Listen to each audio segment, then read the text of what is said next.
and to everyone who's joined us today. Welcome to our today's discussion on public participation and governance, even as we plan to celebrate 20 years or 10 years under the new constitution. So as a country, we have come so far. We've seen the good and bad of the constitution.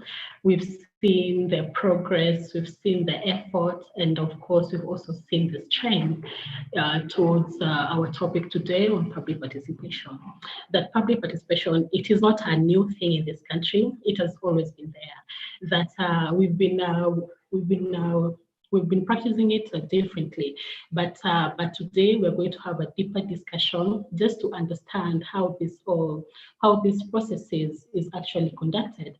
And apart from that, we also want to actually even just to demystify why during this corona period, public participation is seen as a rare commodity in governance processes, because governance cannot go without public participation, and public participation cannot do independently without governance. So today we have panelists who are going to take us through this discussion, and together with you, our attendees, participants from wherever you are joining us from, please feel free to join us and feel free to talk to us. If you have a question to our participants, feel free to use the chat box. Let us know where you are attending from, and let us understand your view. And also just to whatever thing is happening in your county or even at the national government, please feel free to do that using the chat box. So today I'm privileged to be the moderator of this session, and we are going to discuss, of course, I've already shared with you. We're going to discuss about public participation and governance, and we are privileged to have two guest speakers who are going to take us through this discussion. There are people who've been there before us. They have seen the old constitution, and they have also been in this new constitution. They have been engaged in the entire process. So we believe that they have the right knowledge, they have the right experience just to share with us, to understand where we're coming from, where we are, and also just what else can we actually do to ensure that a public participation is actually anchored in all the governance processes. So to our very first guest speaker, he is a social scientist by training, a career responsibility spanning over 15 years to date, has been involved on programming and capacity building, inclined towards governance, advocacy, social accountability, and civic education. By consulting experiences cutting across providing technical assistance and mentorship to governance, both at county and national government. And of course, he's also have wide knowledge on CSO's community in Kenya. And actually one of his key main achievements, it's about strengthening the CSO's network in Kenya, not just at the national, but even at the grassroots level, because we believe public participation is actually fruitful when it is done from the grassroots level. And currently he holds very many responsibilities. Number one, he's the Chief Officer at the Center for Enhancing Democracy and Good Governance, based in Nakuru County. He's also a chairperson of Constitution and Reform Education Consortia, CRECO, and a convener of Nakuru County CSO Forum, and finally, he's a member on Advisory and Peace Panel of Election Observation Group, ELOG, and that is our first panelist called Cornelius Odror. Welcome very much, Cornelius, to today's discussion. And Cornelius will be talking to us about county governments under our theme, public participation and governance. And our second panelist, or our guest speaker, will be Cyprian. Cyprian, of course, has a wide knowledge and experience in national government together with the county government. He's a specialist, a mentor in social accountability that is actually coming in right now, that even as we're talking about coronavirus, we know right now counties are doing a lot of, actually they're managing a lot of resources. And you see each and every day, money. So Cyprian is going to take us through how to ensure that good governance is actually anchored at the national level, with a keen eye on social accountability. So please, let's welcome Cornelius Odor, who will be our first presenter, and Karibu Sana, and talk to us about public participation and governance at the county level. Please, attendees, please, I again repeat, if you have any question, you have any comments, please channel them to our question and answer, and maximize the chat boxes, and your questions will be directed to our panelists. Karibu sana Cornelius. Thank you, Purity, for the wonderful invitation. I didn't know to repeat anything that you said about me. Just to be happy to share my experience in the field of social accountability, more so from the practice at the county level, with regard to issue of public participation.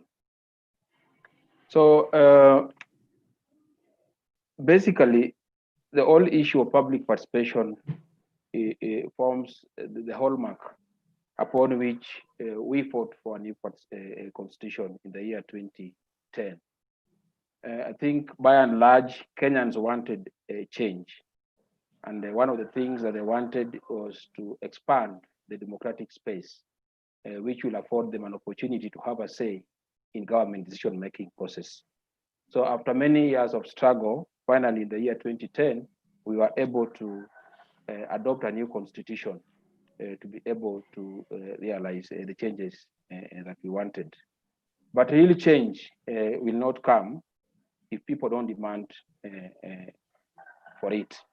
And that's why public participation is very critical, because we must, as a matter of a constitutional principle, seek to engage in decision-making processes. So Yashpal Gai, in his book, Constitution as an Instrument for Change, argues that people should be able to use constitution as a tool in which they seek to derive better services and a good livelihood. So why public participation is very critical is because the constitution as adopted in the year 2010 empowered people to take full responsibility for their own welfare. Now, this cannot be achieved if we remain bystanders and passengers in a process that we are required to be key drivers and active participants. Article 3 of the Constitution, subsection 1, obligates us to respect, uphold, and defend this Constitution. So in its very spirit, it puts Mwananchi and citizens at the center of implementation of this Constitution. If I go further to Article 10, which is the foundation of the national values and the principles of governance, you will find that public participation is among the key national values that has been espoused in the Constitution. And the national values, as it were, are supposed to provide the spirit upon which the Constitution is to be implemented by state organs and even citizens themselves. So you'll find that public participation has been given a central role or a central place in the Constitution. It's actually like the thread that joins this Constitution.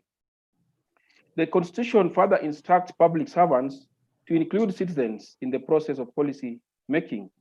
It provides citizens with the right to participate in the decision-making process and other functions of both the national and county government, in both executive and legislative bodies. So you can see the whole issue of public participation has been given a lot of prominence. But the question that we are asking ourselves today, has this dream been realized? Has this dream been realized?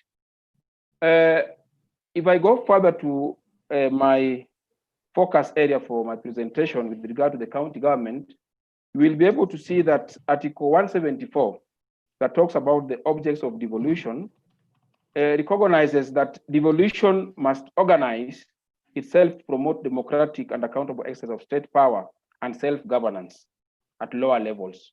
That is to say, it is supposed to give powers of self-governance to the people and enhance participation of the people in the exercise of the power of the state and in making decisions affecting them. So that in itself says that why we are devolving is that we are bringing the units of the structure of government closer to the people, so that people can get the right environment to be able to inform government decision making. But participation will not just take place just because it's provided for in the Constitution.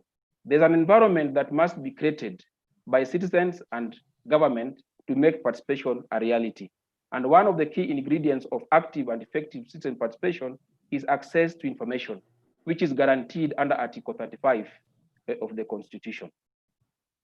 So to what extent does effective public participation take place in policy making? Have government created the necessary environment for people to participate? We've seen through the national process, the operationalization or the coming into being of the Access to Information Act of 2016. And a number of counties have also tried to domesticate this in a way.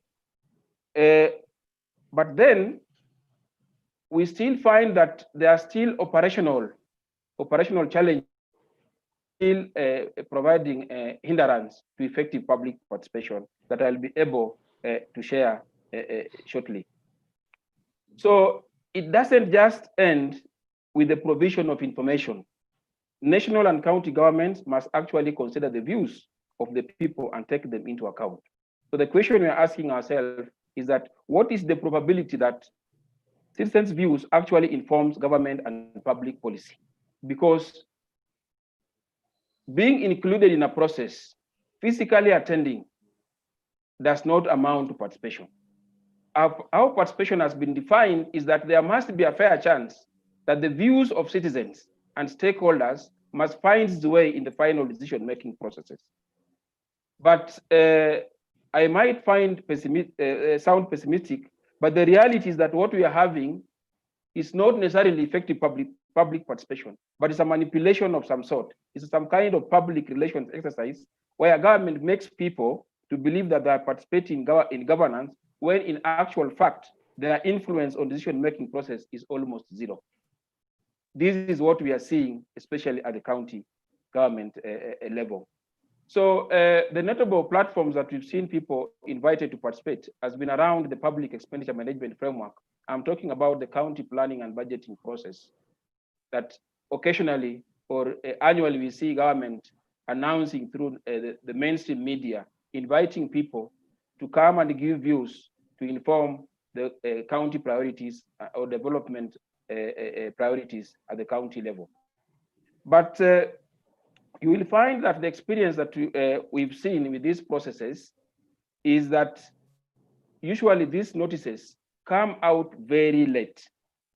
And the people who are supposed to participate, the Wanjikos, are not given adequate information or awareness creation prior to the consultations. So they come to these spaces with the clueless on what exactly they're supposed to contribute to. Secondly, documents are still presented in very bulky and difficult or with big jargons that Mwananchi is not able to relate with. So the ability of citizens to scrutinize the draft policies is still wanting because of the level of preparation. Because we present 200 pages document, budget documents, CIDP documents, annual development plans within a very short time, where in which case the local Mwananchi is not able to scrutinize these documents. Again, one of the challenges that we've seen at the county level is lack of effective structures for consultation. As it were, counties are supposed to have a register of stakeholders, of people who are affected by the decisions that they're about to make. But we realize that this has just become a space for people who are idling, those who can find time within a very short period. And we find that in most of our public halls, we find that people who have nothing to, or who are not even relating with the issues attending, and therefore their level of participation is very poor. Coordination is also something that we are seeing across various government agencies at the county level. even among the 10 or so county departments, we are seeing a lot of overlap and the repetition of processes that lead to public fatigue. And this has really been a serious problem. Most of these counties don't have a coordinating agency, or what I call a public participation directorate or secretariat to coordinate participation across all departments of the county. On the part of wananchi, people don't attend these meetings for the inherent benefits in terms of ultimately influencing government decision, but they attend it for what they can get at the end of the day. There's a big culture of handout. Recently, I attended a meeting in Nakuru, organized by the county government, and the first input feedback from the public was that, what have you planned for us? What are we going to take home at the end of the day? Because you people, you've come here with big vehicles, you are taking sodas and mineral water. So the concern you can see is very shallow, and people are not interested in the real debate, but what can they take home at the end of the day? Again, something that has also worked negatively around public participation is that government does not consider its responsibility to give feedback. The idea about participation is that when you give our views on a particular issue, as government, we must be able to get back to the people and say that out of the views that you gave us, these are the decisions we've made at the end of the day, so that people are able to see that actually they are making a difference. And this has really created a culture of apathy, because at the end of the day, people feel decisions have been made or they'll be made elsewhere. A key scenario is that we make decisions through the public forums, but those decisions are nullified at the county assembly because of the interest of the member of the county assembly. Because when people meet at the MCS meet at the county assembly, then it's now, what are the issues? Where are the projects for the Mheshimiwa? So is it about Mheshimiwa or is it about the people? So at the end of the day, we find that the level of participation and the interest in participation ultimately is jeopardized. And lastly, but not least, is the issue of manipulation by the political class and local elites. There's a new emerging trend of budgeted corruption, where the people with the influence are able to manipulate young people, women, to push for particular agendas when they know that they are putting money in areas that they will be easily be able to corruptly acquire those resources. So by and large, we find that the interest and the spirit of the Constitution is there, but how it has been implemented and operationalized is something that leaves a lot to be desired, especially at the county level. I'll want to stop there. Thank you very much, Cornelius. There's a lot of interesting aspects that again you just brought out. Number one, I think one of the things that you've mentioned is access to information as one of the catalysts for an effective public participation. That how are the environment, that even access to information is just one of the environments that again we need to ensure for an effective public participation. But there's also that element when again we're talking about public participation, that is about the acts and policies.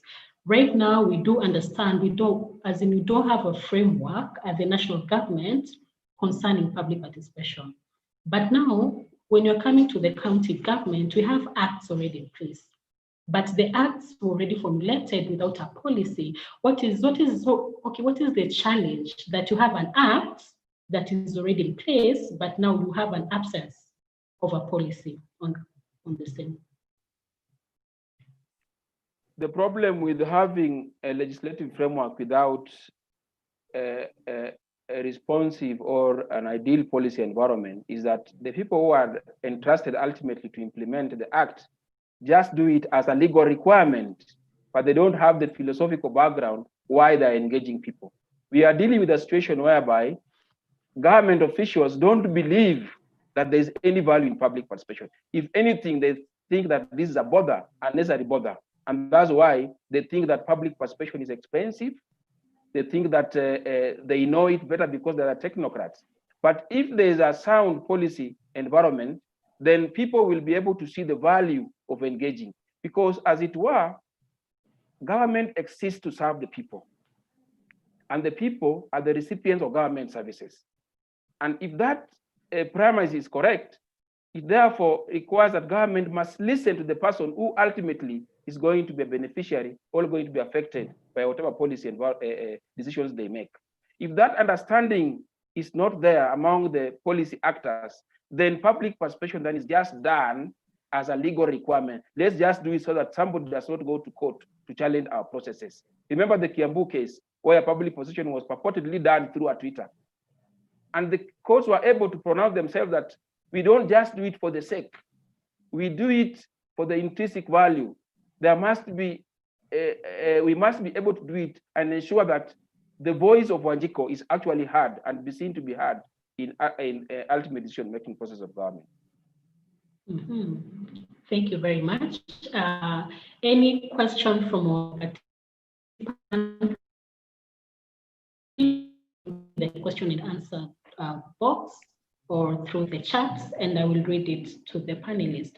And you've just mentioned about Kiambu County and just the recent concluded budget estimate for Kajiado County. It was actually done virtually, where the county government, through the sub-county administrators, together with the ward admin, created a WhatsApp platform. They were the ones who actually admitted people to that WhatsApp group that they discussed, and now immediately it was now assumed it was a virtual public participation. The group was just disbanded.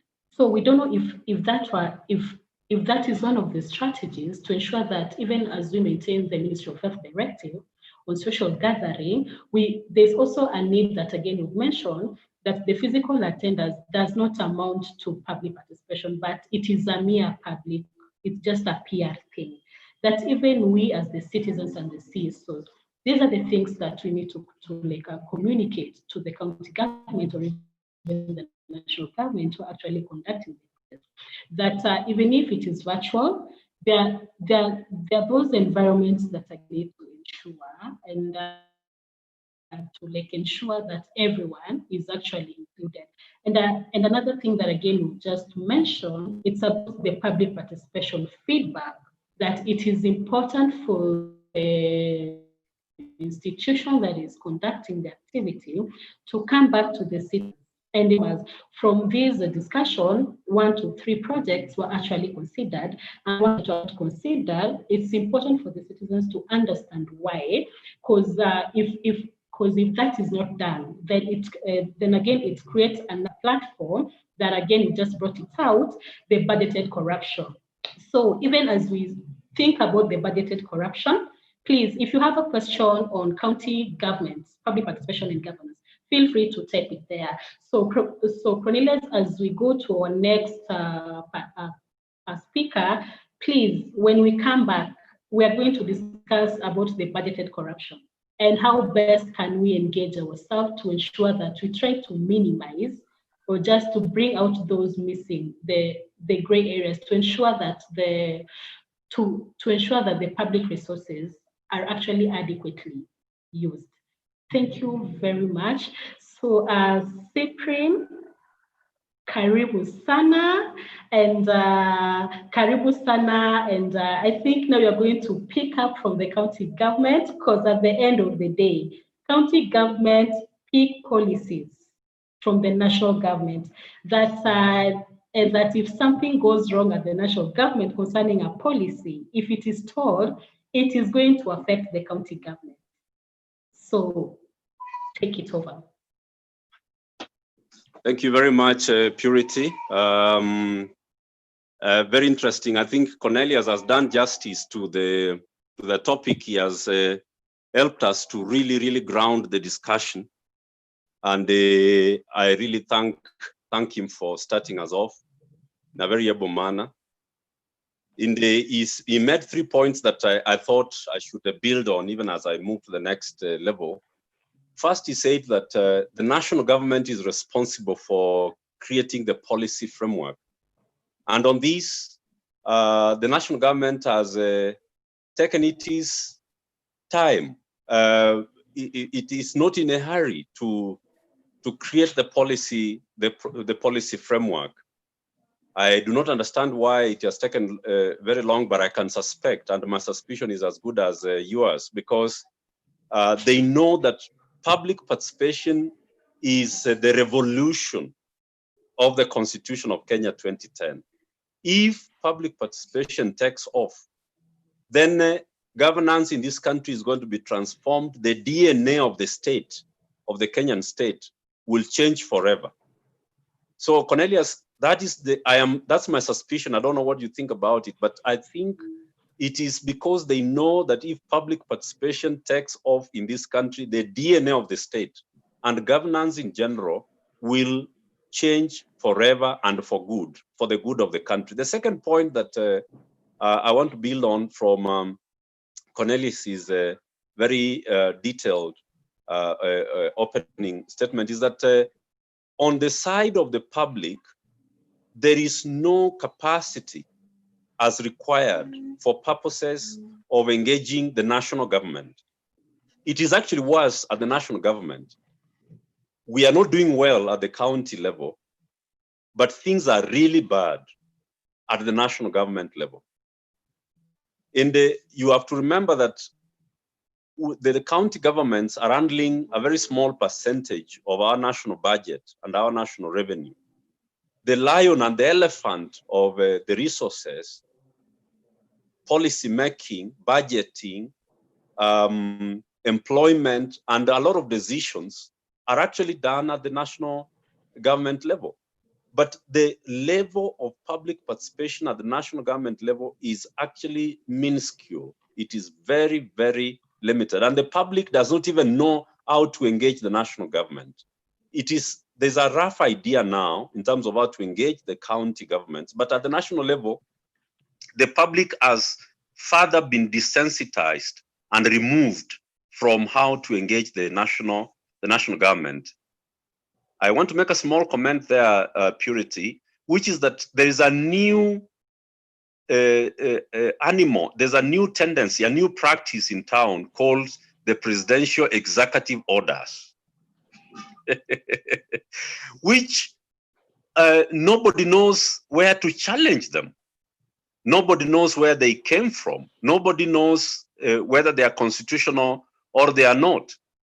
So at the national government level, the framework for public participation is even more blurred. It is not clear how this is going to be achieved. So that's the second point that I wanted to make, apart from the lack of the legal and policy framework. And I've said that it is deliberate that we do not have this kind of a policy and legal framework, because the DNA of the state will be changed forever and in the interest of the country. I've made the second point, which is that there's no framework and the public does not know how to engage the national government, ministries, departments, and agencies in matters, governance, decision-making, policy-making. And the third, which Cornelius also spoke about, and it is what I want to now build on a little bit, he said, and correctly so, that public participation has three aspects. First, it requires that there is a public and citizens participation infrastructure and framework. So the first thing is that you need a very robust citizens participation and citizens involvement framework and infrastructure. The second part is that there must be very competent communication, public communication, and public information. Thirdly is the role and the place of civic education. Now, I want to comment on those three quickly to show us why national government level public participation is actually on paper present, but in actual sense lacking in total. When it comes to the area of citizens participation, what I have seen now being done is that government ministries, commissions, and departments have been given the leeway to choose which NGO, which religious leader, which private sector leader to invite to their meetings. And then the parliament has this tendency of saying, putting advertisements out in the newspapers and saying, send in memoranda. Once you send in hundreds of memoranda, then they select a few people, they cherry pick who to invite to give submissions out of the many. So it is really a very difficult. There's no public engagement and citizens participation framework. When it comes to information, there's something that Cornelia said, which is very important, that the public cannot process the amount of information that lands on their table on the day of the meeting. Take, for example, the national budget. That's a document that runs into hundreds of pages. If you add the annexes, it goes to thousands of pages. Now, you expect to call people and expect that they will be able to competently be involved in that kind of a process, right from when the policy papers were generated and the levels of engagement that happens at those levels.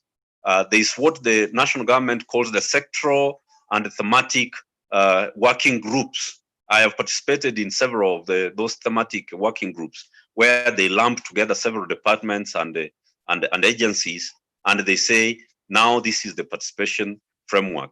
But the information is not, we are not able to process that kind of information, especially when it's given in a very, very short time frame. The third and last point, under why the national government public level public participation is basically non-existent, is that there is a resistance from the national government and also the county governments, unfortunately, which is an effort to ensure that civic education is not mainstreamed in this country. And I told you that my guess is as good as yours. Why? Government does not want civic education to be mainstreamed, because the public will start to ask questions. It's very embarrassing that we go to Denmark and the US, we go to Denmark to beg for kronas, and the US to beg for dollars and to beg for pounds to come and educate our people. Civil society has been saying for the last 15 years consistently that we need at least 1% of our national budget to be dedicated to public participation so that we can do civic education, provide technical analysis and breaking down of documents. If you look at the work, for example, that CEDGG does in Nakuru, it helps the public to break down the documents and gives what they call the citizens' versions that are digestible, and the budget is very easily analyzed and people can be able to understand what the budget is talking about. We are saying that we need at least 1% of our national budget annually to be dedicated to public participation if this democracy is going to claim that we are actually a real democracy. And 1% is not much. If you look at what we give to parliament and the judiciary and all these other things, you have to understand that the political revolution is going to happen in this country when we build the capability of all citizens to engage government agencies in the judiciary, in through the judicial, what they call the court users committees. We need to engage parliament through the various parliamentary committees of Senate and the National Assembly. We need to build the capacity of citizens through working groups and the thematic networks to break down this information so that civic education is done, information is availed, but also there is a framework of citizens engagement, not the WhatsApps like what you have been talking about. But those things are being done because there is no standard. Everybody's doing what they think suits them. And that's why I want to end for now, Purity. Cornelius said that it is actually a manipulation of the public. Cornelius, if you remember when we were discussing at the Devolution Forum, TDF, we actually said that what's happening in this country is not public participation, but participating the public. We are literally participating the public. We are participating the public. We have a WhatsApp where we send information and say, on Thursday, come to this primary school for this ward, and then we will discuss the budget and get your views. So that is what I would like to conclude by saying that 3 very important things have to be remembered when we are talking about public participation at the national government. The legal and legislative framework is very important, the capability of citizens to engage, and the framework for public participation has to be put in place in terms of the citizens' participation structures. Number two, we need a very informed public, so information structures and systems that need to be in place. And finally, we need civic education so that we have our public able to engage. Otherwise, we are completely shocked by the things that we see in government, this was approved. And when you ask who was involved in the approval, and you speak to the people who are involved, they do not have information about how that approval was achieved.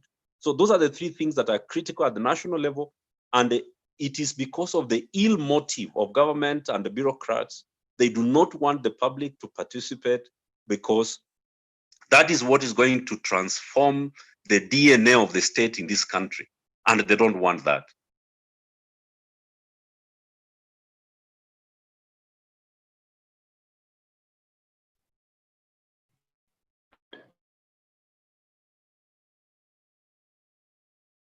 Purity, can I go? You are muted, Purity. Can you hear me now? Yes, yes. Okay, thank you. Thank you so much, Cyprian, for just building up on what Cornelius has just been sharing with us. And of course, like now, as I shared before, that if anything is taught by the big brother, definitely it's going to affect the siblings. And one particular thing is on the public participation policy that has been with Senate like forever. And now we've seen the effect of that up to now, county governments don't have policies in place. We have good intention by the Makueni County. It was just a draft, but till now, it is not yet a policy. Mombasa County, it is now at stage 2. But the element of the public participation, the public was not actually taken through the process, was not actually included in the process. So it could just be an executive document, as opposed it should be a citizenry document. So we've seen that, and of course, you just mentioned a very, very critical, the new baby in the block, the executive order 2020, that has a lot of things in place. I don't know if it's about strengthening and giving the executive more power, that issues to do with accountability will now an executive order. Because now, if you're talking about accountability, we are now even just strengthening public participation. Because now this is the only way that we can provide feedback to the policymaker and the duty bearer. So another thing that I think you just mentioned, another thing that has not been mentioned, it's on the BBI proposals.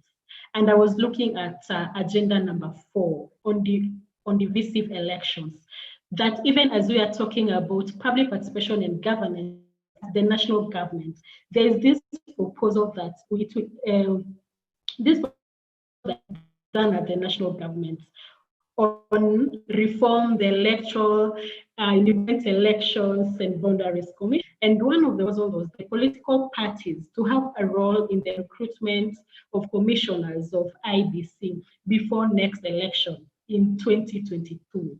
And I think this is the only proposal that is well defined in the BBI. It has a framework, there is time, and then the institution is defined as, do we have a role to participate to ensure if again we're actually supporting this proposal or not?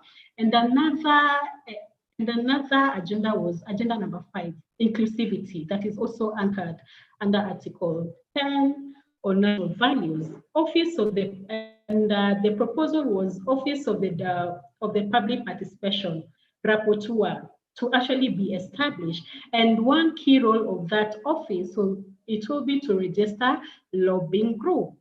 Do we see an attempt by the national government to ensure that CSOs or institutions that are championing for public participation in social accountability are actually captured? Because like the moment I saw this, I was like, what if now you're not registered? If now you are not actually known by this office, will you still have the mandate to conduct a civic education in our various counties? And that comes to a question asked by Brenda Ogembo, and this one goes to Cornelius, that would you say county assemblies need to hire facilitators to moderate public participation? The absence of facts, presenting facts on a bill before the assembly creates an automatic inequality of influence among participants. Additionally, is it practical to have public participation for one day? Should assemblies have for sensitization and another day for deliberation?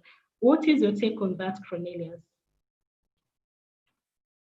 Thank you very much for that question. If you look at the County Government Act, the responsibility of public participation has been placed at the doorstep of the governor. And the governor, through the executive bureaucracy, have the sub-county administrators, the ward administrators, and eventually we have the village and the village councils. If you look at the terms of reference for the ward administrators, one of their responsibilities is to coordinate public participation at that level. So it's a process. It's not an event that you come in for 2 days, day 1, day 2.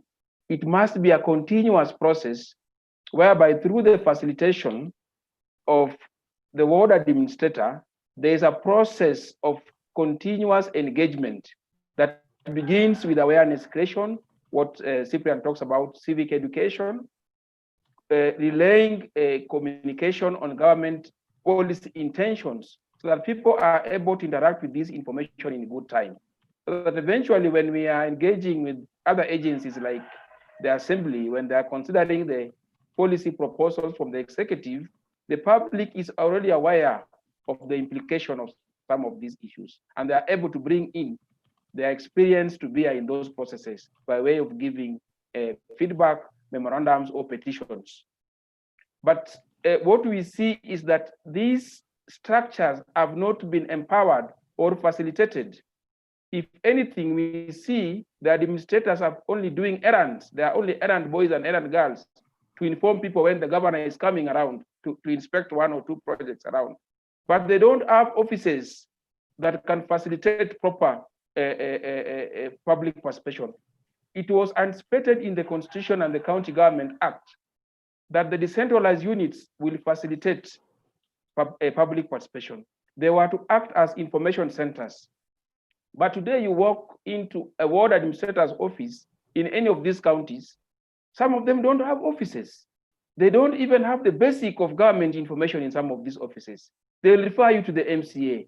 They'll refer you to departments when their very existence at that lower level was supposed to provide a custodian of information through which people are able to engage with government processes.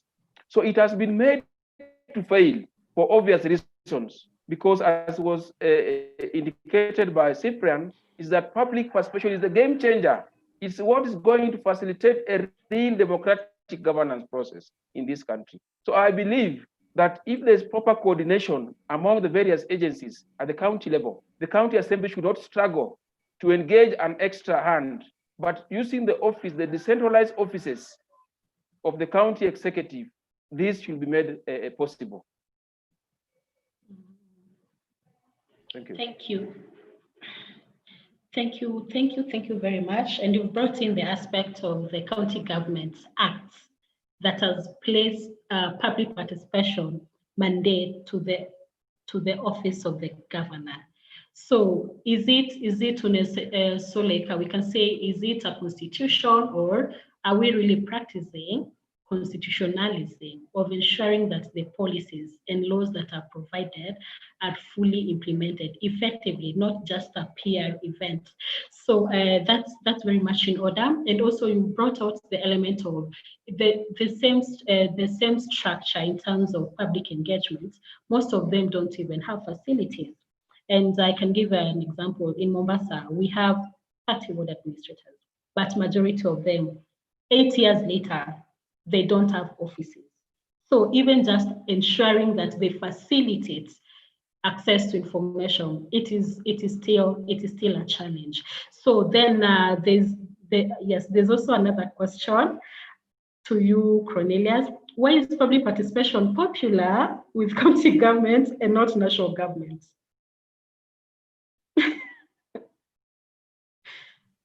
It depends on what you mean by popular.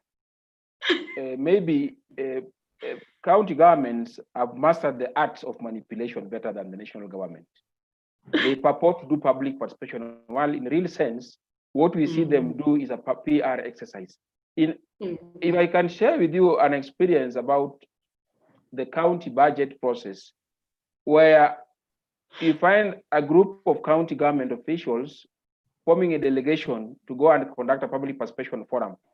And all they teach citizens to is the word allocation envelope, that they don't share even the broader departmental priorities and the broad thinking around how we can revolutionize service delivery in the county. But they just subject the participants in those meetings to decide how they are going to use the 20 million that's coming to their ward. What's that? When a huge chunk of the county budget, nobody discusses it. We are seeing what was supposed to be a well-coordinated mechanism of forum. No county has it. If it's there, it's only exists on paper. And we only have political appointees who don't understand. They're not bringing any experience in those spaces. So you can see it's by design that counties probably might be looking better in terms of their level of manipulation, when in actual sense, there's no real public participation taking place. So popularity might mean something else. But if effective public participation takes place, my answer is that it's not taking place. Yeah. Thank you very much. Because if it's about, I'm just trying to think from his point of view, that we've seen counties being taken to court for not engaging the citizens.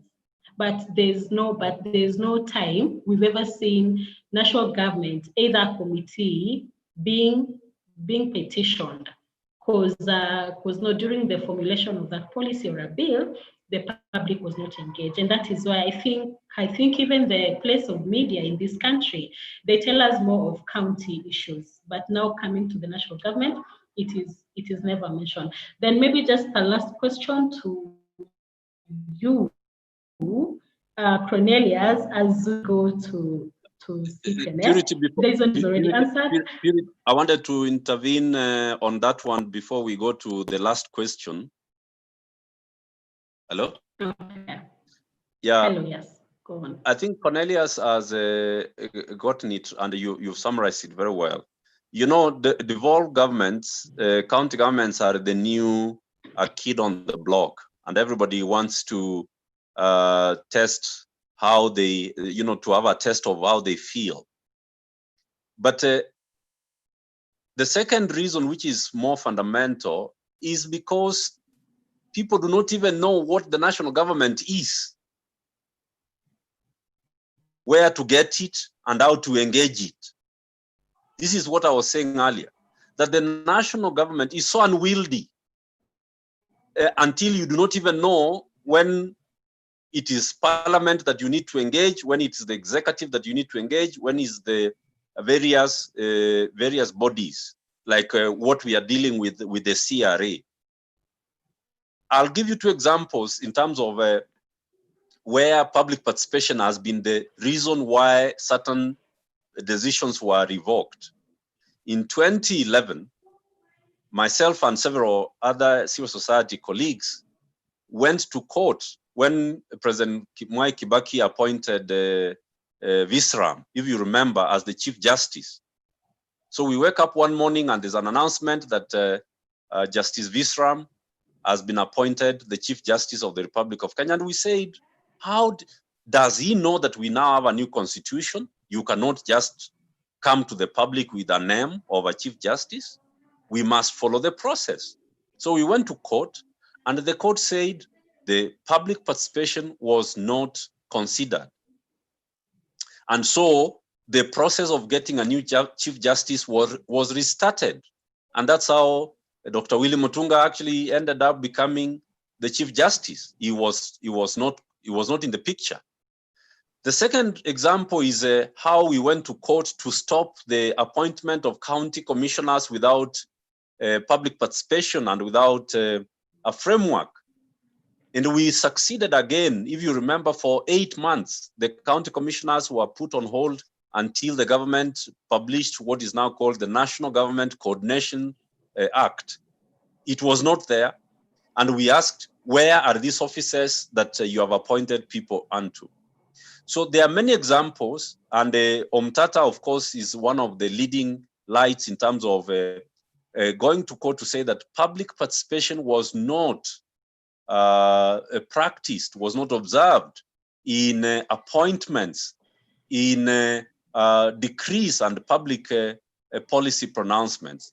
The reason why national government is so much harder to deal with is because it's so unwieldy, and the public does not even know who to engage when it comes to national government. You know, Treasury looks like a huge monster. Nobody even touches Treasury to ask them, how did you borrow 280 billion? How did you, the last one, which was 2 years ago, is when we went to court to stop the Kiganjo 10,000 police officers, if you remember. We asked, how did you come up with this number? And the president said, I have ordered that they go to Kiganjo regardless of the court orders. And we said, if you try and send those young people to Kiganjo, even against a court order. So there have been very many high-level cases of the public participating through the courts. And that's the point I wanted to make, that the judiciary under the new constitution has become almost the only remedy to beat the national government, executive and parliament into line to involve the public in the decision making, in policy making, in law making, in budgeting, and in many other appointments that we have seen. So it is a huge challenge, but it's because of how the national government is structured. It is so unwieldy. The people still have the mindset that this is untouchable. The ones we can touch are the county government. That's why it's accessible, and we can be able to cause trouble for them at any time. Thank you so much, Purity. Thank you very much for sharing some of the case examples, very, very good case examples on how public participation has been ensured that the national government is actually in line in that spirit. So there's a very interesting, I think it's a statement. Is it true we are participating the public? What can be done to ensure it is a public participation, that it is public participation? It's not just a participating the public, but now we need to bring the element of public participation. That even as you prepare to respond on that, Cyprian, there's now the elements of participation and engagement. What are the difference? What is the difference between the two?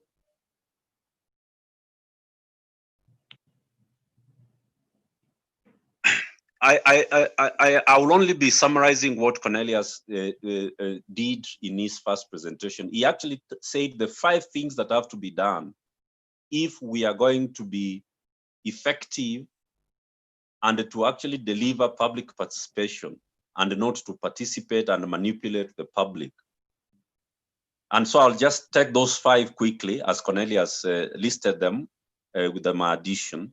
One is that there must be a legal and a policy framework which directs and which establishes how public citizens are going to participate. That policy, that we have a policy gap, we have a legal lacuna, and it is deliberate, I think. This is the 8th year, and we are still, in fact, not 8th year, 10th year, because we should have started to do this work immediately after the promulgation of the Constitution. So it's 10 years, and we are not yet there because people don't want but the national government particularly does not want. So number one, legal and policy framework. Number two, citizens cannot participate until we know and establish the structures of their participation. Otherwise, they are going to be called on WhatsApp.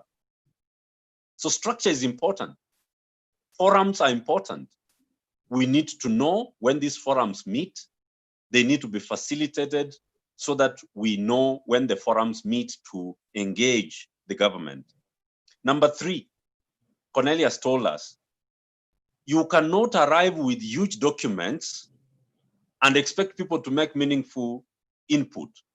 Cornelius said, and I'm supporting it, this material needs to be broken down by technical people and packaged in ways where alternatives are easily understood and the consequences of their choice is explained. And their organization, that is ZGG, has done a wonderful job. That's why I kept giving them as an example. They bring down the budgets, and within 6 pages, the budget is fully understood. When every time I get that kind of a synthesis, then I can go to a public forum and ask line by line and give my view. But if you give me the huge document, 360 pages, I'm not going to be useful. So number three is that we must get technical synthesis and the simplification of the materials that is going to be considered. Number four, if we don't want to participate the public, but to do public participation, there must be a known, easy, accessible, reliable information and communication system. If you are going to advertise in the Daily Nation, asking the people of West Pokot to submit memoranda on the appointment of the Auditor General, and do you expect them to participate in that? Is that the information and the communication system that works for them? No.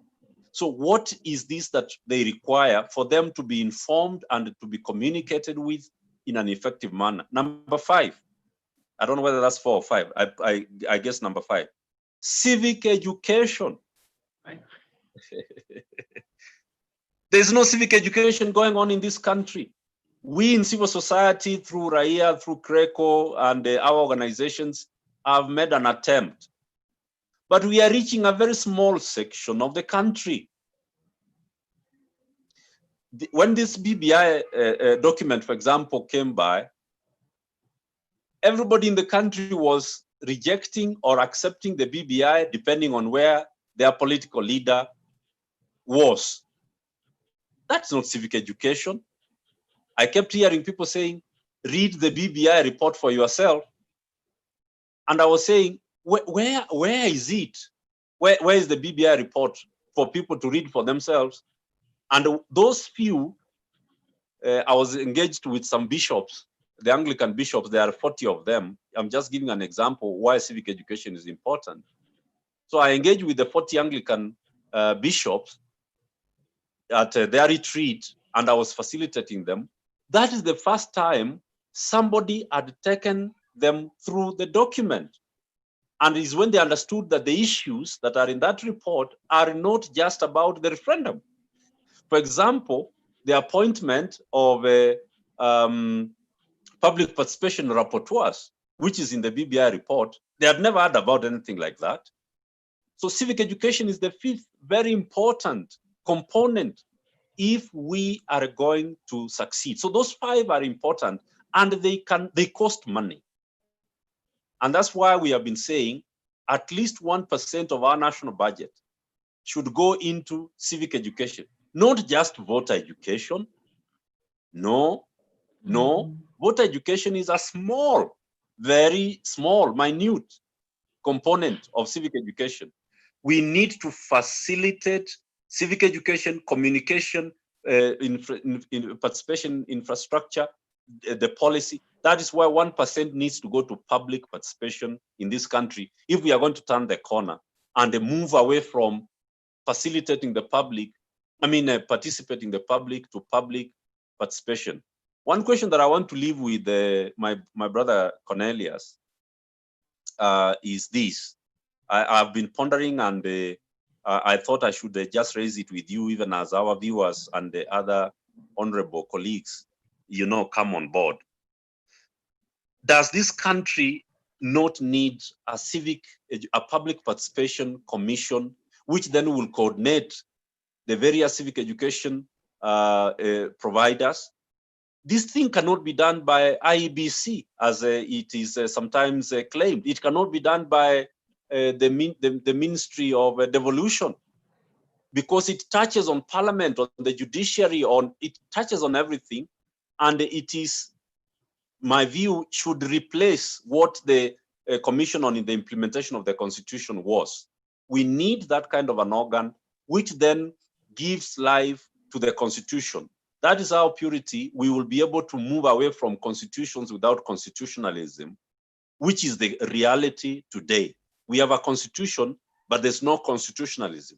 So we need a public participation commission with a full budget, which coordinates, facilitates, and engages on a continuous basis until the culture moves away from handouts to active, empowered citizens who have a stake in the outcomes of governance in this country. So I don't know what Cornelius thinks about that. Cyprian, that's a tough one. But then I agree with you that we need to give it that premium at the level of the Public Participation Commission, if that can solve what I call our national culture.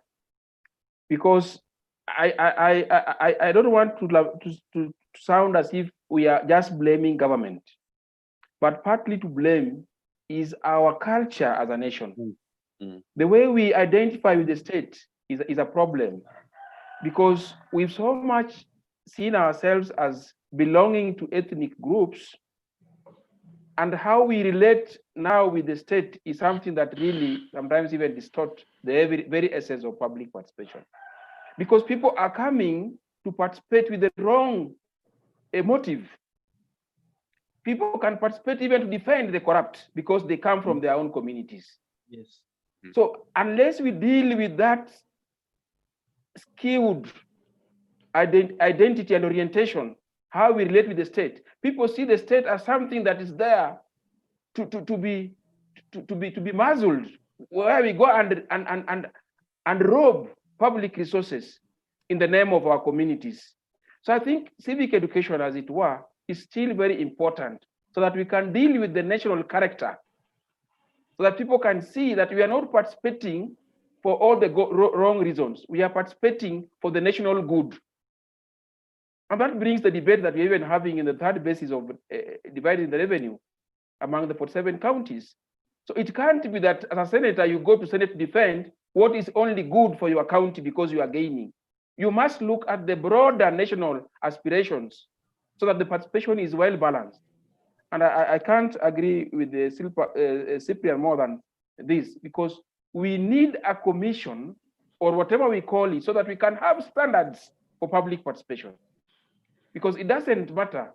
It can't be that somebody can walk around, a politician can walk around with a document and manipulate the public in politically, and then you say that's public participation. There must be standards, and that kind of organ of the commission must be the one that ensures that we play by the standards and the rules of the game. Wow, thank you very much. There's a very good proposal coming up, or proposing for a public participation commission. Could this be the public participation rapporteur proposed by the BBI committee, or is it a totally different thing? And also another thing that again we've also mentioned, it is we don't identify with the states. That's it's high time of blaming the states or the government, but also start looking at our inner gray areas. How do we identify with them? And the third thing that I'm just building up is that some of us participate to even defend the corrupt. then there's a very good question just in line with that I think you've already touched on some. It was, is the lack of policy at the national level a deliberate effort to defeat a constitutionalism? And what is the link between lack of public participation and corruption? Yes. I think you've touched on that, but the element of lack of public participation and corruption, yes, what is the link of the two? Thank you very much. There's a report that was generated by SNV of the Netherlands in 2012. If I remember well. And the SNV report found out that development and transformation is built on 4 things. It is built on public participation, accountability, capacity building, and the resources. If one of the 4 lacks, the others are irrelevant. If you have resources, you claim to build the capacity of public servants, and then you also say that there's accountability. There can't be accountability without public participation. There can't be public participation and then there is corruption. Those 4 are intertwined. It therefore that report concludes. I think our viewers can be able to Google that report, the SNV report on development outcomes, and how these 4 things really intertwine completely. That you can have all this public participation, but if you are not transferring resources to the county governments, for example, then that public participation is academic. So those 4 things have to go together.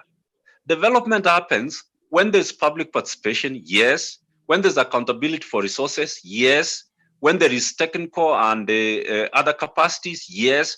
But also when there is resources availed for the development purposes. So that is the interconnection, that those 4 things that report finds out cannot be separate. You can't do development without one of those 4.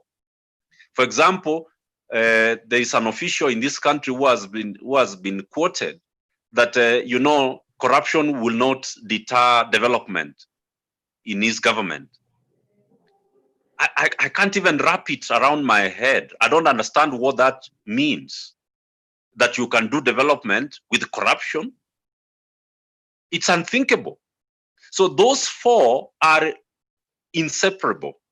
You cannot claim that you are accountable if there's no public participation.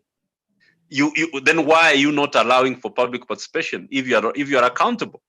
It is the corrupt who ensure that there's no public participation. There is a county, I don't want to name it here, and that's where I will end, where a governor had introduced 72 million shillings in the budget to promote dairy farming in the county. Now, it emerged through social accountability work that was being done in that county, that actually the 72 million shillings was going to a particular private company in that county, and it belonged to the brother-in-law.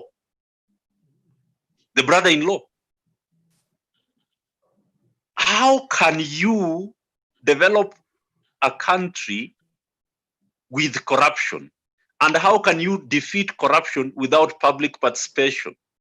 And Cornelius is asking, how can you achieve those 3 without technical capacity building? Those 4 things are intertwined. You cannot separate one and the others stand. The others collapse when one of them is pulled out.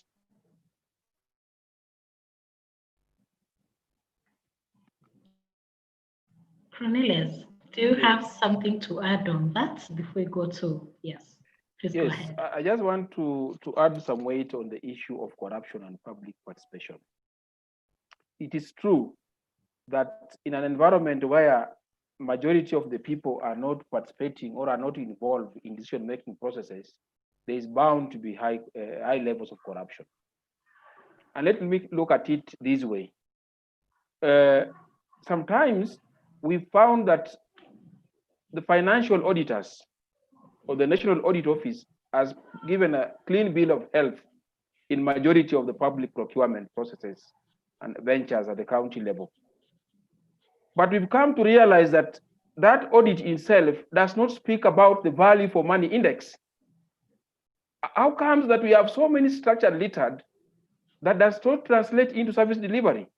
So it tells you that if you don't have citizens giving feedback, whether they are really getting value for the monies that have been allocated and spent on these mega projects, then that amounts to corruption, because it was done deliberately to set up a facility in the name of a health facility, maybe for example, and 10 years down the line, that facility has no equipment, has no staff, there's no road leading to that facility, there's no power, and therefore it amounts to nothing in terms of service delivery. So I think with public participation, we are able to give more weight to the value for money index in terms of our national audit. And I think participatory approaches can lead to better service delivery and effective service delivery for that matter.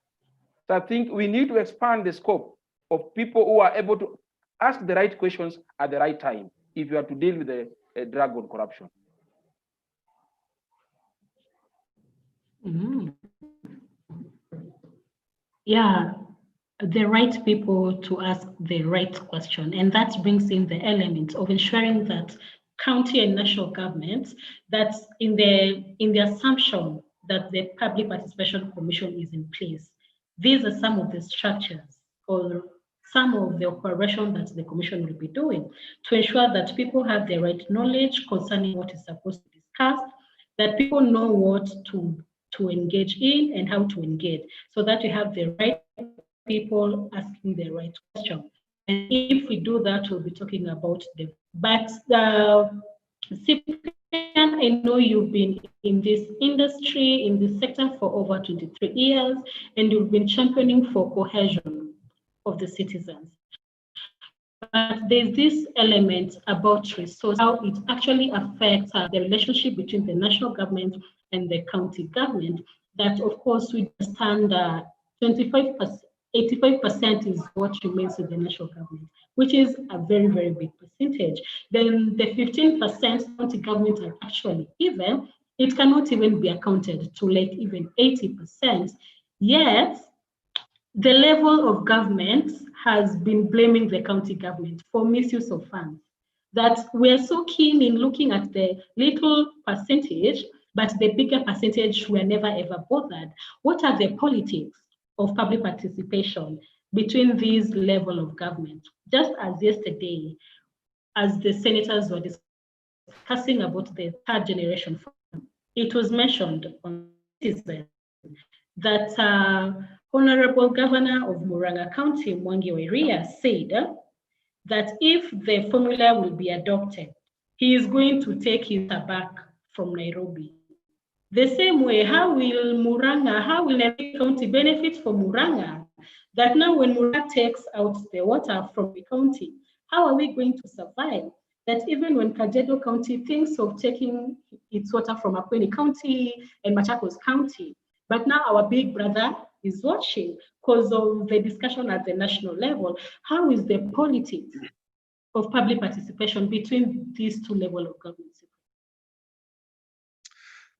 I don't know how to express how saddened I am after watching, that clip by the Murang'a governor. It was a very sad day in the Republic of Kenya, because that lack of understanding of how devolution works and how, as a country, we have evolved over the last 57 years was really unfortunate. But let me make specific comments. The first thing that you said, and which I want to really give a lot of volume, is that the national government since 2013 has been on a mission to demonize, to paint black county governments, to make them look incompetent, to make them look fraudulent, to make them look like a pothole, a cesspit, where you will just be throwing money and nothing will come out of it. And the reason why this is being done is so that the public revolts against county governments and says, let us take things back to the national government. So this is, it is deliberate and intentional. One of the things that now the public is saying should be returned to the national government is healthcare. Have you not heard the public even giving views to the BBI and saying Nairobi county government should they go back to the national government? Healthcare should they go back to the national government? Education, I'm very sure very soon they will say even this pre-primary education, let it go back to the national government. Then what will remain with the devolved government? Nothing. So here is where the national government is deliberately setting up county governments and devolution for failure by doing three things. First of all, there is high re-centralization. Please mark that word. High levels of re-centralization. And then the controller of budget publishes in the newspapers and says Kakamega County was unable to absorb money. Kisumu County was unable to use money. Murang'a County does not have capacity to use money. When you meet these governors, because I facilitate the Council of Governors a lot, they tell you that the national government is trying to show the public that the county governments do not have capacity to deliver service, yet they're the ones who delayed the release of the money to the level where county governments are unable to even pay salaries. Now, Purity, don't let nobody get me wrong. I know there is corruption going on in county governments, but I don't want to measure on the minor. I want to really measure on the major. The national government is the culprit in this. They have refused to facilitate what we call the costing of services.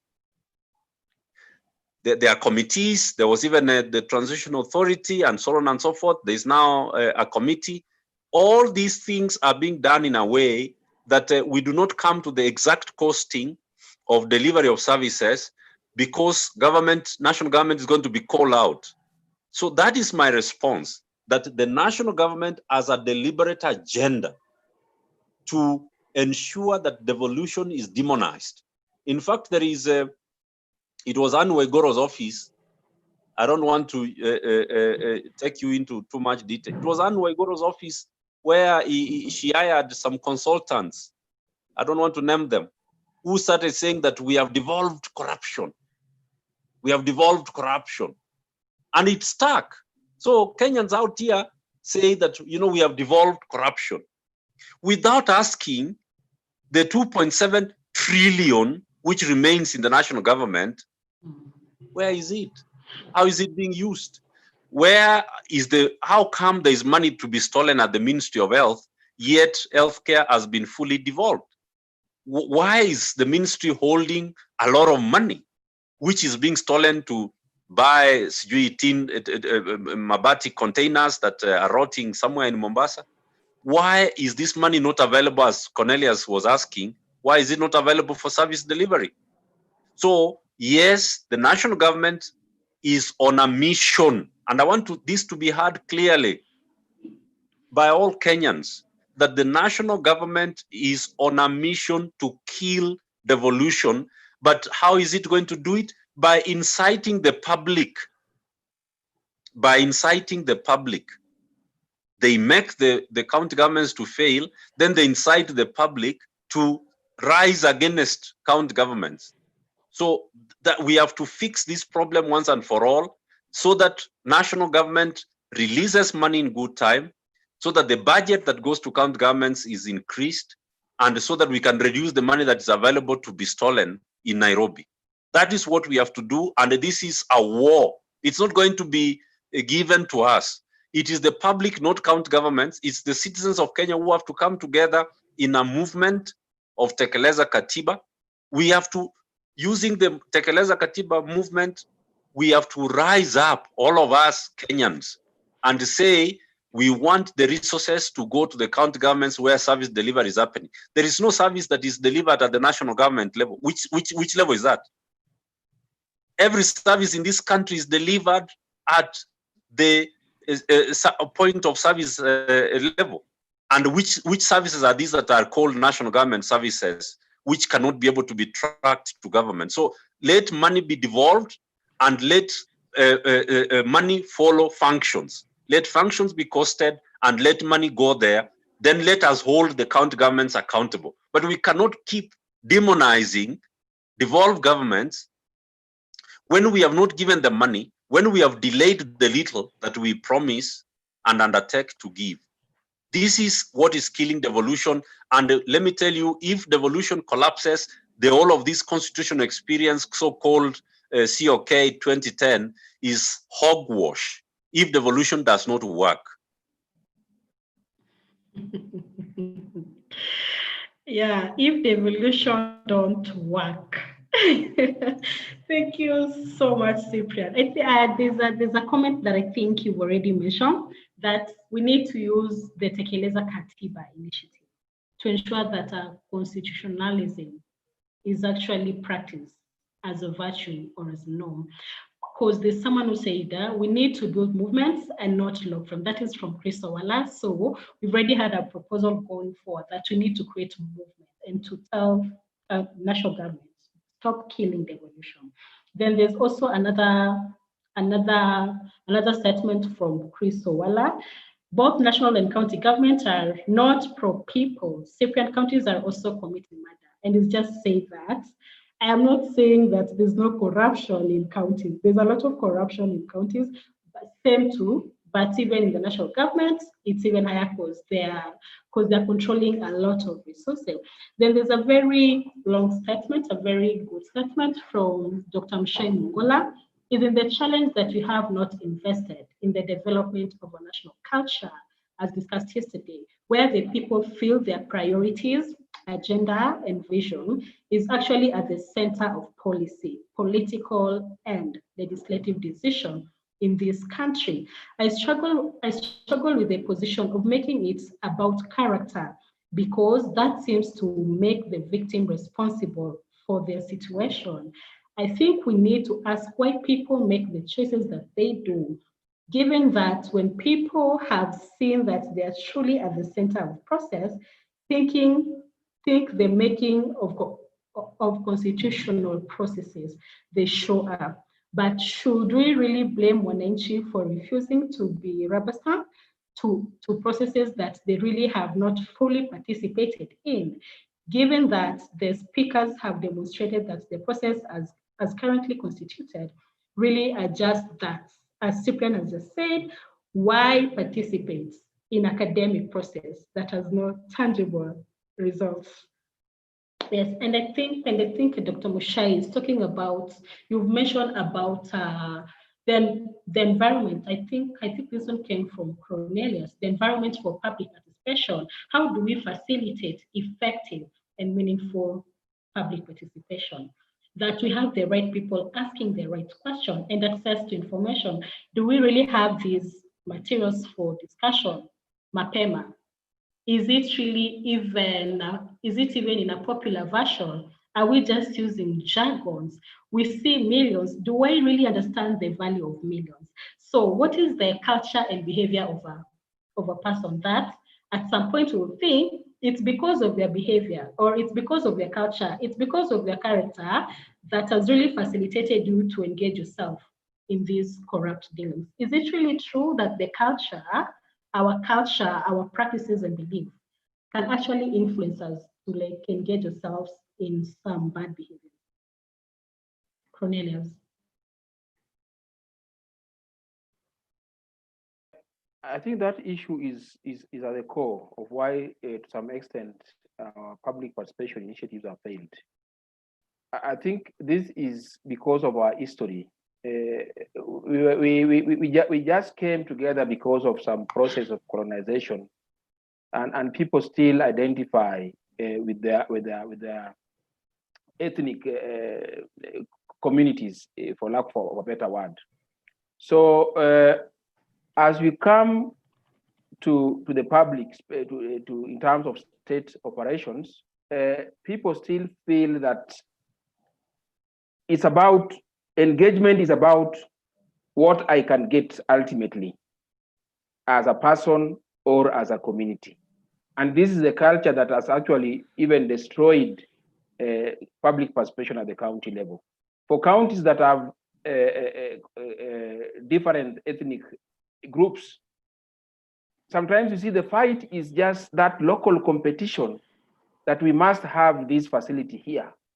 To the extent that people are also proposing that every other ward should have some kind of a college or polytechnic, some kind of a health facility. So we ended up littering the county with structures that don't provide any service because of that negative competition in the name of public participation. So until that culture is changed through a deliberate process of civic education, then we might not be building a nation state, as it were. And I think county and national governments must see to it that it's their responsibility. And actually, function number 13 or 14 in the County Government Act bestows the responsibility to the county government to build the necessary capacity of citizens to participate in local decision making, something that they have refused to do. And it's something that they think is the business of civil society organizations. We can't have organizations largely depending on foreign support to do a cardinal responsibility that government is supposed to play a role in. So I think government must change its own priorities in terms of opening up the democratic space by also putting money and resources to ensure that we build this culture that can nurture effective public participation. Mm-hmm. Thank you so much, Cornelius. Cyprian, even as you build up on what Cornelius has shared, there's a question that is coming up. Do we really need civic education or political education?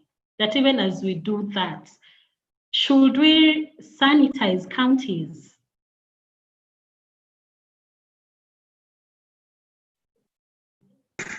Now you have to agree that that is fairly tricky, the question.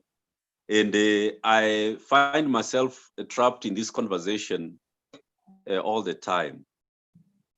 I am not sanitizing corruption at the county level. I am not. But in fact, let me tell you something that will bring everybody to understand what I understand. One time I was in a county, I will not name it, and I was helping in social accountability process. And one of the things that a certain mzee told me, a retired civil servant who is involved in local governance, he told me that, you know, we know you people from Nairobi. You just want all the money to stay in Nairobi so that it's stolen and then people can buy villas in southern France. It is better this money is stolen here in Busia. Oh, now I've named the county. That's what I wanted to avoid. Sorry. It is better this money is stolen and eaten here, because at least I can see an hotel has been built and my niece is working there as a waiter, a waitress. There's a laundry that has been set up in a corner, and we can even wash our clothes there. Why do you want this money stolen only in Nairobi? If you are fighting corruption, start from the national government. So I said we cannot succeed in the national government if the county governments are continuing to entrench this culture of corruption. So we have to take it together.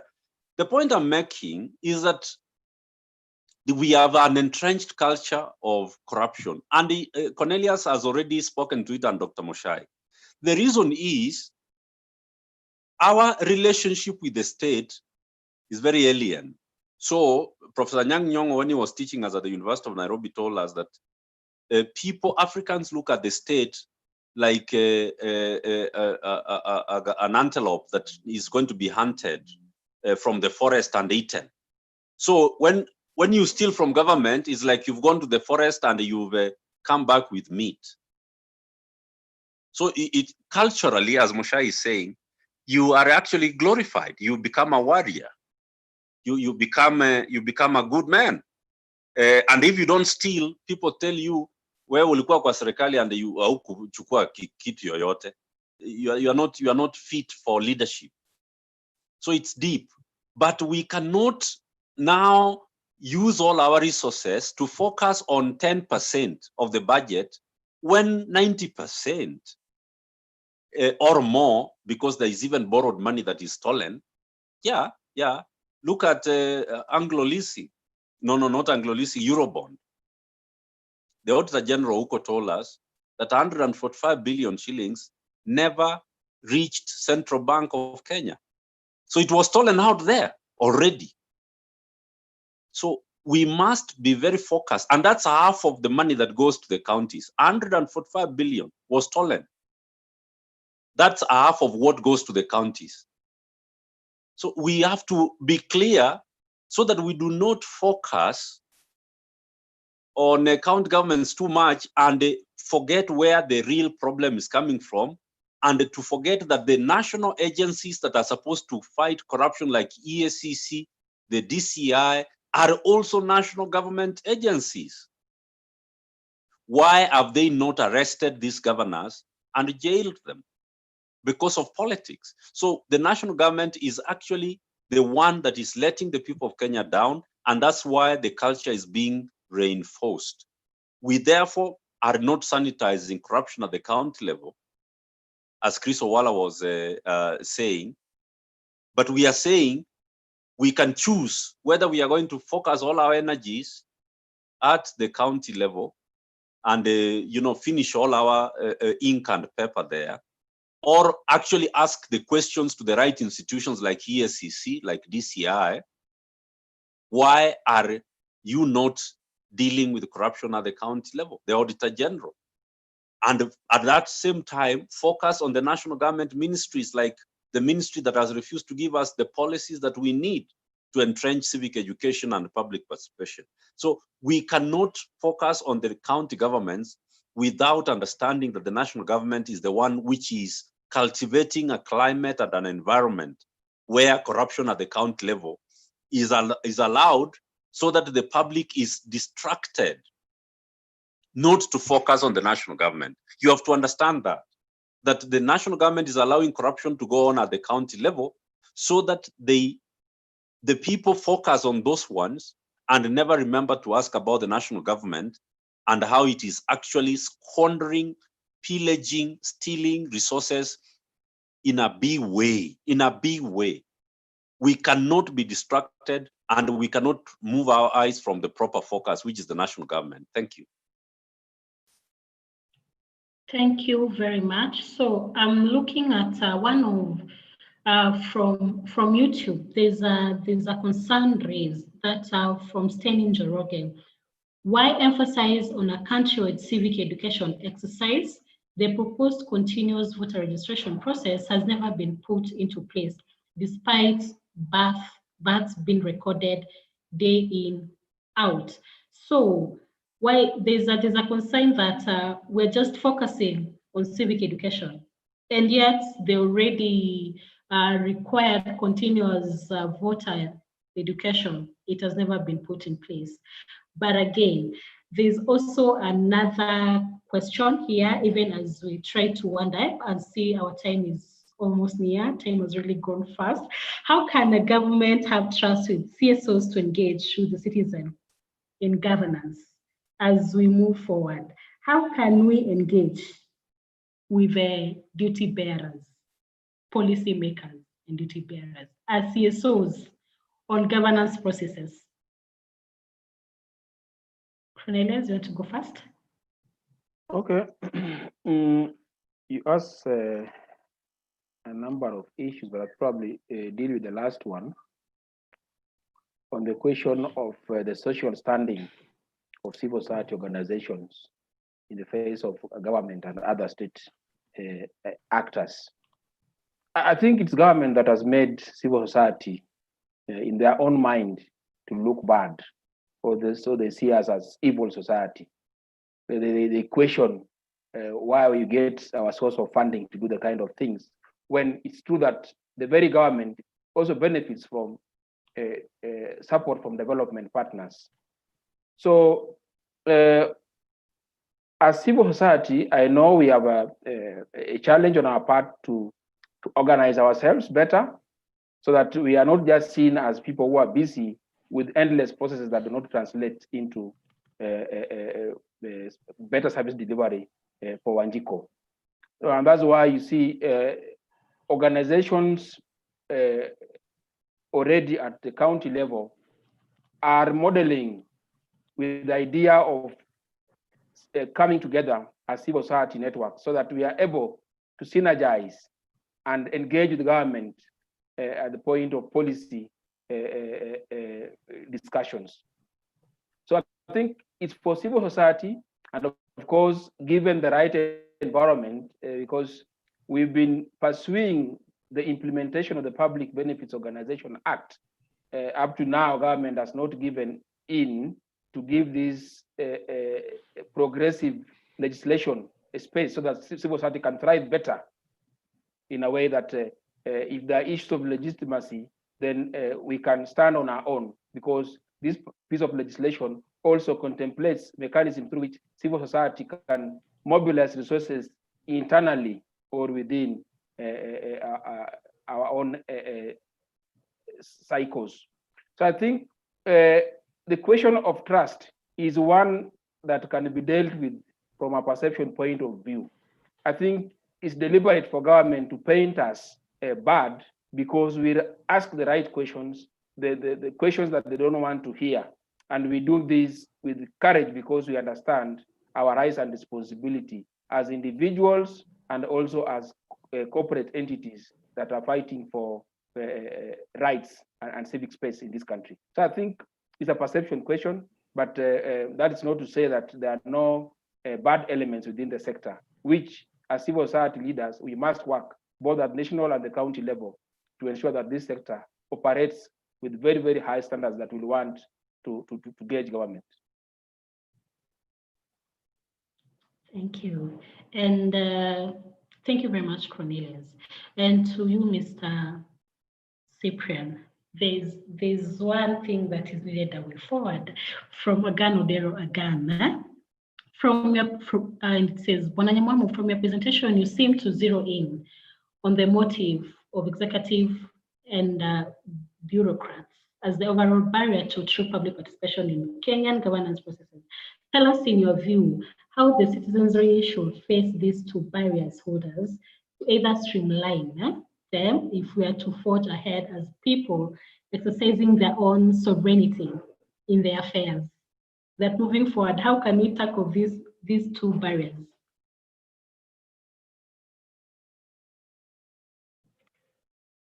I was still on mute. Thank you so much for that wonderful agenda that my brother Agan is putting before us.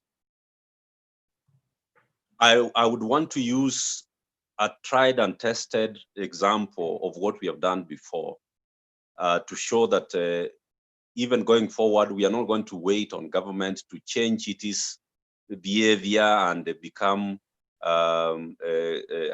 concerned and even now start to involve Kenyans. No, the government is not going to do that. What we are going to do is we are going to use what we call the spaces approach. In governance, we have what we call the invented space. Then we have what we call the closed space. Now, government is in the closed space. The public ought to generate their own invented space. We need to create space so that we can take the people away from government and from the state. The state needs to feel vulnerable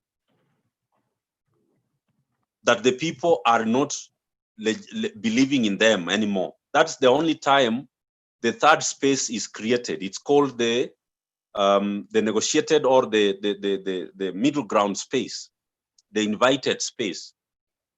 So we need to create conditions. As Cornelius has said, we only have 47 counties. We have 47 county CSO networks. If we can generate this material within this month, even before we celebrate the 10th anniversary of the Constitution, we share this information, we generate a database, and we have a framework of how this national network of all governance actors outside the state are sharing information and linking up, developing common tools and resources. Under Tekeleza Katiba, we have the capability of engaging both the national and the county governments at the same time. We now have things that we didn't have in 1996, 97, 98, when we were even more powerful. So it is doable and it's going to be done. We must believe in the power of the people as it is provided for in Chapter 1 of the Constitution. And we must step forward very confidently and say that Kenya does not belong to the government. Kenya belongs to the people. Kenya belongs to the people. So Tekeleza Katiba is the way. What will we be doing under these platforms? Call them people's assemblies, for example. Call them people's assemblies, for example, where the networks are the ones which organize the people's assemblies. We are going to use media and approaches that the people know. For one of them is what we call theater, for example. So this civic education we are talking about is not going to print new books and start to educate people in workshops. Take popular theater, for example, which we used and continue to use very powerfully. And the people get the message better that way, for example. So I think we have the resources, we have the ideas, we have the intention. We only need to connect and have one common intention that we want the Katiba to be implemented, Tekeleza Katiba faithfully, so that the people of Kenya can be able to reap the full dividend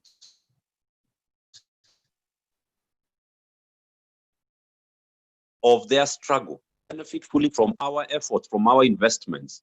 This is doable, and we are going to do it. I think we need to rekindle hope. We need to regenerate hope. People need to know that we have not given up. We are not waiting on government to do this thing for us. They are not going to do it.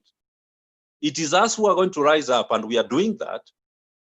I know of the excellent efforts that people are doing at the county level.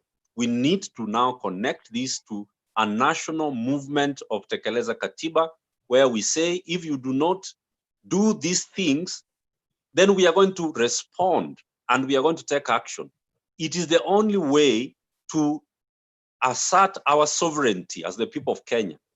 And as we mark the 10th year or since the promulgation of the Constitution, government cannot take us for granted the way it has for the last 10 years.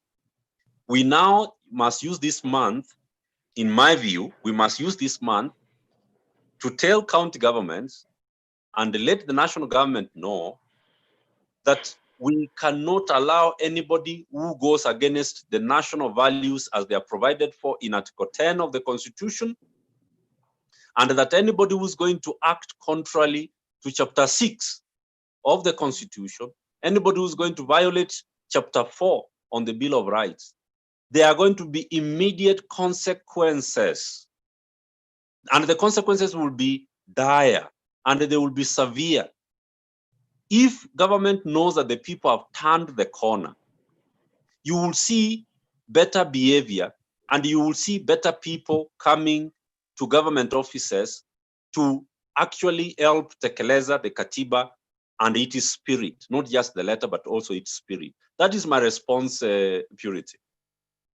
Thank you so much. Even as we're almost winding up, I would really love to read one comment from Sheila Masinde, which has already been mentioned during our discussion. Thank you, Cyprian and Cornelius. Good discussion here. We need to build civic demand for accountability from the roots. empower the citizens to conduct social audits on public funded projects by national or county governments, empower them to participate in the full cycle of the budget making processes, empower them to understand and read budgets and audit reports, etc., such that they are not waiting for opportunities to be participated, but as well aim to participate in key processes, even without invitation. On courts, yes, they offer an opportunity to seek redress, but we have a problem of a government that does not obey court orders. We have taken matters access to information and public participation to court, but the struggles continues. Ordinary folks do not have the resources, time and money for court as well. I think we need to check leaders' record in ensuring access to information and public participation during vetting and raising this awareness and the capacity among the electorate. This is really powerful, and it is something that Cyprian has just mentioned, that he's aware that we have organizations doing a lot from the county government, which is considered as the grassroots. But there's an element, but there's an importance for us to start creating the Bunge la Mwananchi, the people's forums, to start building the spirits from the grassroots level. That even as we are doing that, we should also look at the leaders, that you need to have the culture of the constitution. That if we make the government vulnerable, they're going to hear our demands and act on them. So even as they give the panelists an opportunity to give us the last parting shot, remember this is a series towards just celebrating 10 years of the new constitution. And the series has been going on from Monday, and today is our third day. Today we were discussing on public participation and governance. Remember, join us tomorrow on 6. We'll be joined by Wanjiru Konyo and Regina Opondo in discussing the functioning of the 48 governments, 47 plus 1. So we are now going a notch higher. On Friday 7th, we'll be joined by Atsango Chesoni and Desi Amdani on the politics of constitutional amendment. Please remember to join us, to join our webinars, register in advance, and follow us on YouTube at Nisisi, Alama ya Mshangao, Kenya. So, Cornelius, will you give us your party shots first? Yes, first to say thank you for all the participants and the panelists for the opportunity that we've had to have this political discourse. And I think moving forward, what has come out here is that we need to do civic education unusual. We need to move away from abilities to talk about what is in the constitution, but really have a genuine political dialogue at the community level that identify with people's aspirations, so that through those kind of dialogue, people can resolve to take collective action to make government work. We must demand. And if it's true that the constitution is a tool, then we must utilize it as citizens to get what we want. And that must start at the very grassroots level, so that ultimately at the counties and the nationally, we must put this government where it belongs. Thank you very much. Thank you so much, Cornelius. Cyprian.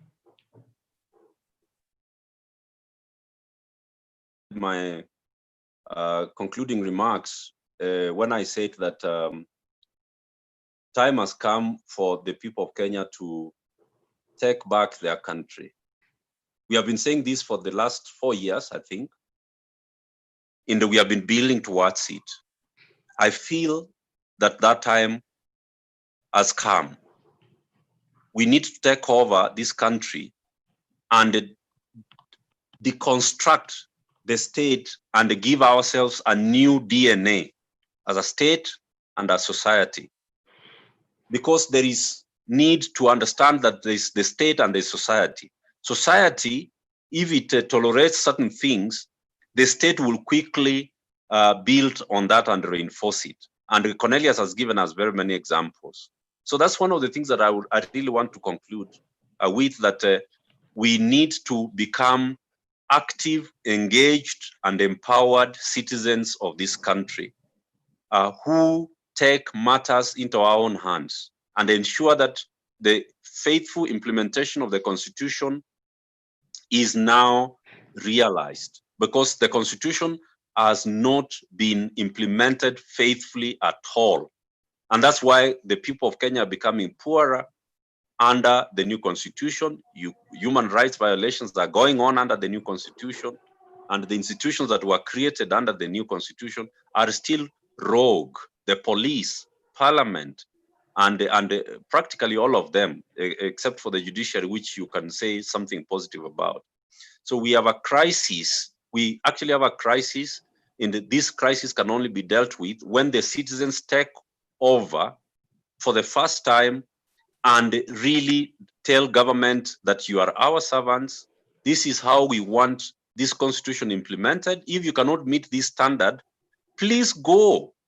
Please go. Let those who want to implement the Constitution according to its standard be the ones who come in. And therefore, as we mark 10 years, really the question is the Constitution going to belong to the people, or it is still going to remain in the offices of government bureaucrats, as it is the case today? We cannot allow that. The Constitution must now be owned by the people, and the people are the ones who must now dictate the standards which are there in terms of how to implement it. Thank you so much for all who have participated and the many comments that are very incisive comments that have come through. Really thankful, and the spirit of engaging to celebrate the 10th year of promulgation of the Constitution. Asante sana. Thank you so much, Cyprian. I'm just reminded on the question under civic or political education that people have it's actually written. Let me tell you, I wanted to, I felt that time was running out. Let me tell you that everybody knows that I am for political education. But that is not how you go out to the people. In NCC 97-98, we used to say that our strategy is of persuading government. So by using the language of persuade, the churches accepted to come on board. Do you get? But persuasion was actually mass action. Mass action is what we were calling persuasion. So even when I know that what I need is political education, if I go out to the public that we are doing political education, we will be dismissed together with the political parties.